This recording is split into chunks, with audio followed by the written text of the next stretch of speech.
You're a nutritionist, America's fat loss coach, and author, a guy who cares. And I care so much, and that's why I do these shares. And I want to answer a question and kind of share some information with you and anyone who's interested as it pertains to my perceived problem with the keto diet and the carnivore diet or their way of eating. Now, my disclaimer up front, because there are some people who will see this and they'll be ready to argue.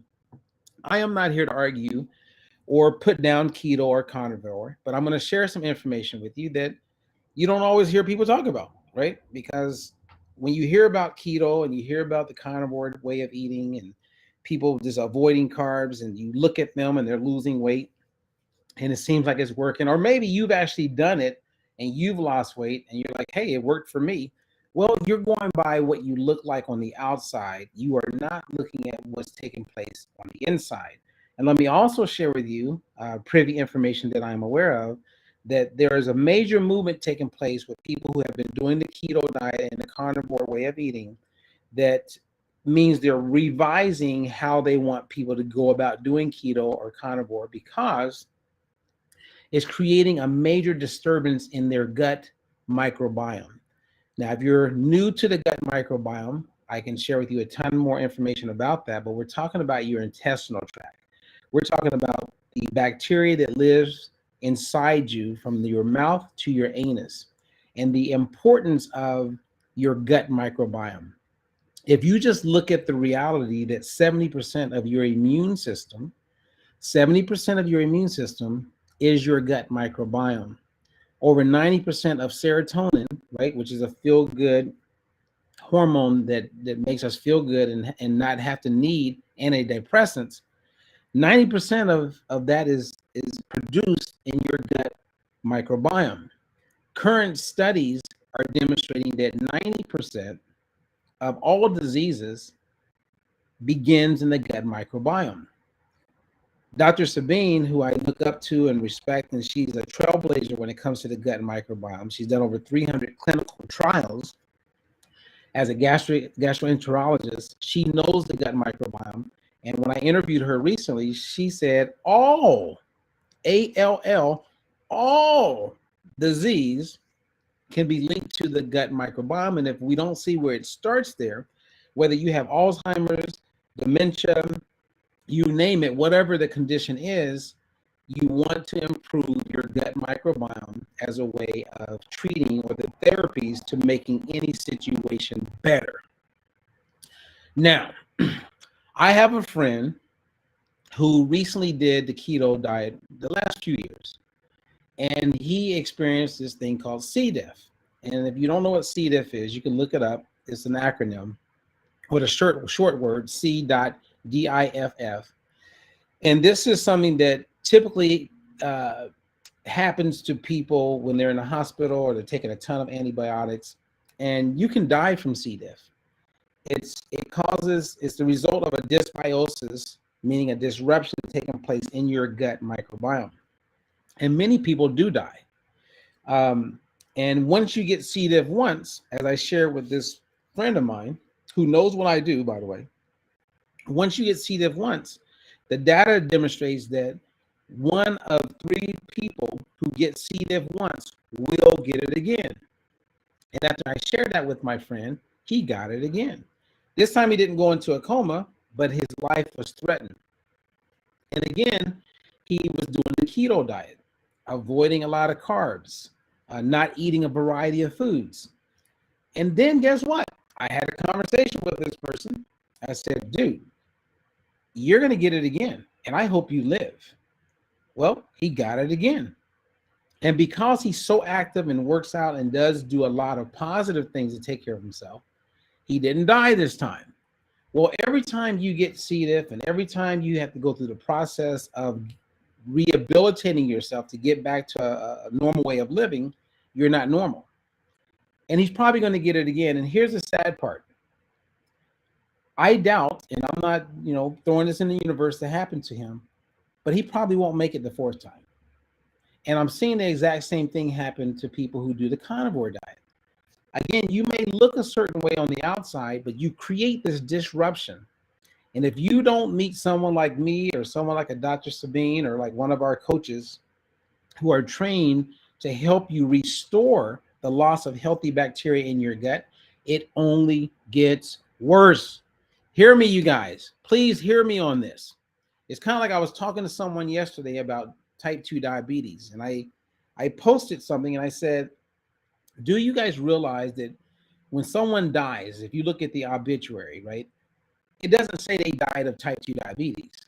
You don't die because of type 2 diabetes. Type 2 diabetes is the precursor to how you're going to die of a heart attack, or how you're going to die of a stroke, how you're going to die of other related conditions, but it all begins with type 2 diabetes.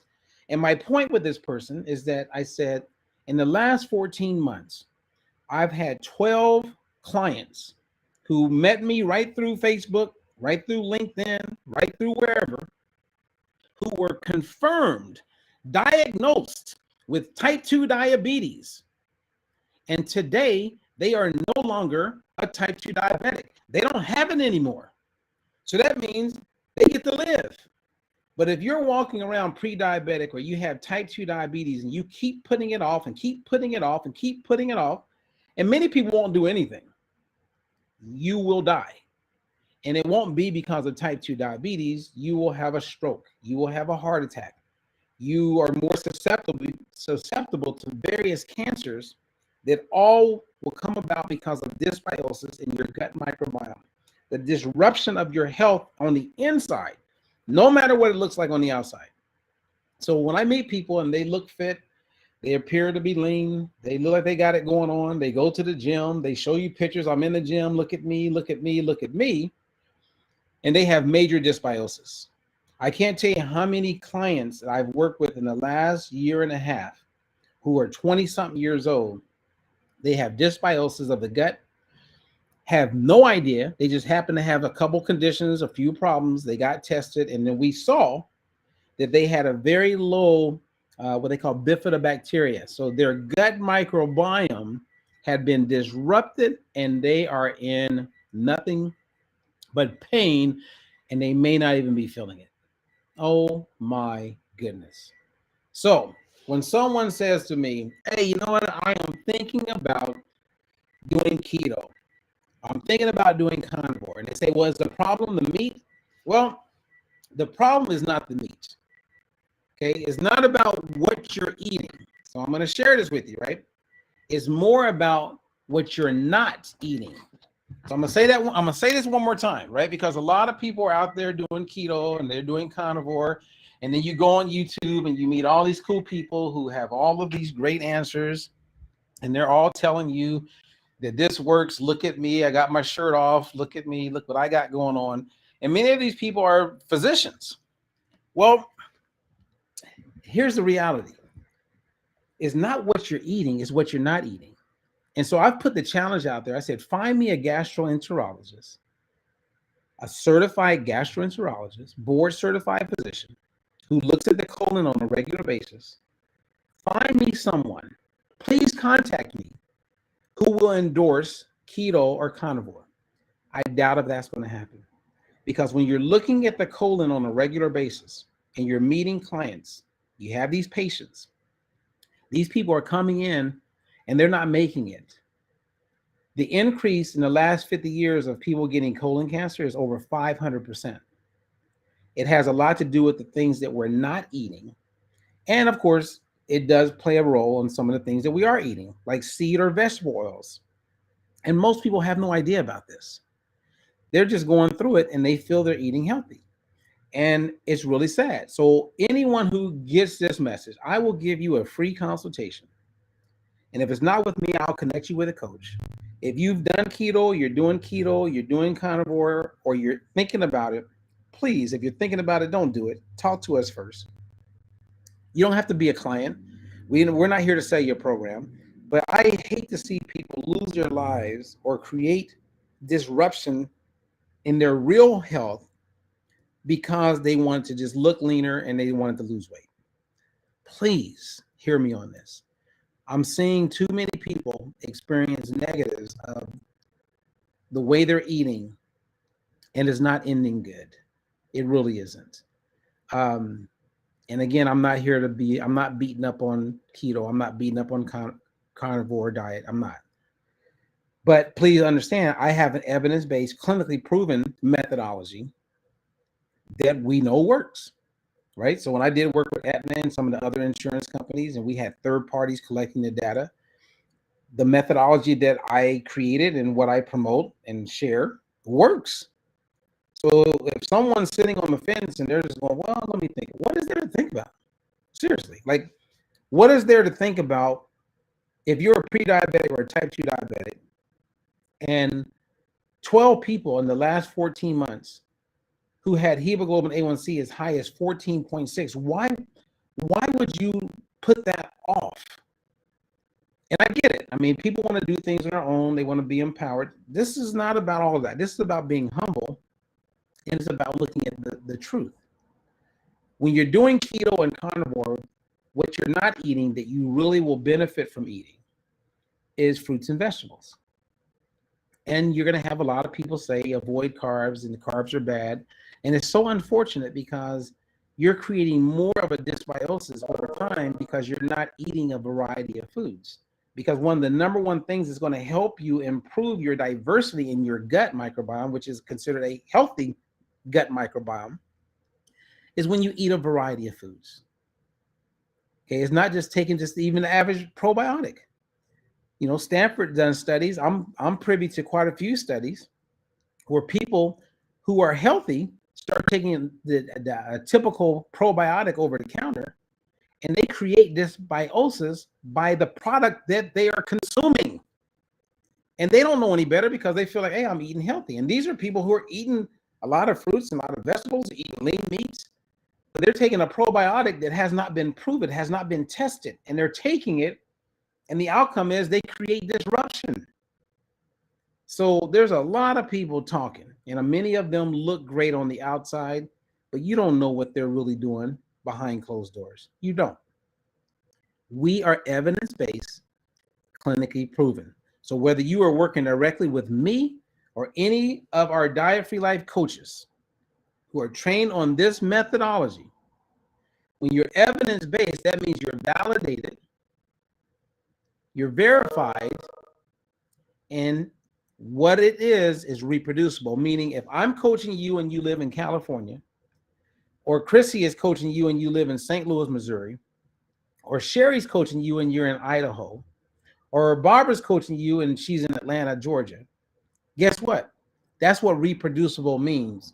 We have a system that is proven to help people, not just lose weight, but improve overall health.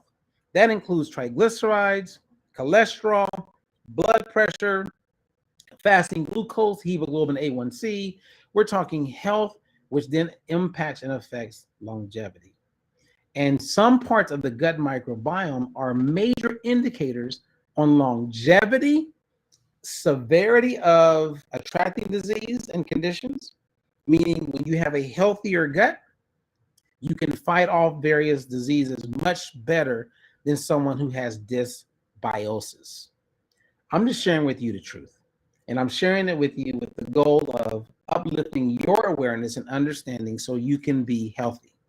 So for a lot of you adults who have parents who are type 2 diabetic and you have not introduced them to Diet Free Life, our methodology, why are you not doing that? Now, if you go to someone like your parent who's a type 2 diabetic, which we know they're going to die, right? So the data is clear. If you're a type 2 diabetic, stroke, heart attack, those things are right around the corner. We don't know when it's going to happen, but it's going to happen. And if you have dysbiosis, then you're much more likely to attract various cancers. And we know that by looking inside the gut. So if you have a parent who is pre-diabetic or type 2 diabetic, it blows my mind. And I'm talking about, and you know me, or you're hearing this message, and you are not at least sharing with them that they could reverse it, which means better quality of life, which means better longevity. Why would you not? Anyway, if you have questions, reach out to us. I'm Robert Ferguson. Thank you for letting me share. Until the next one.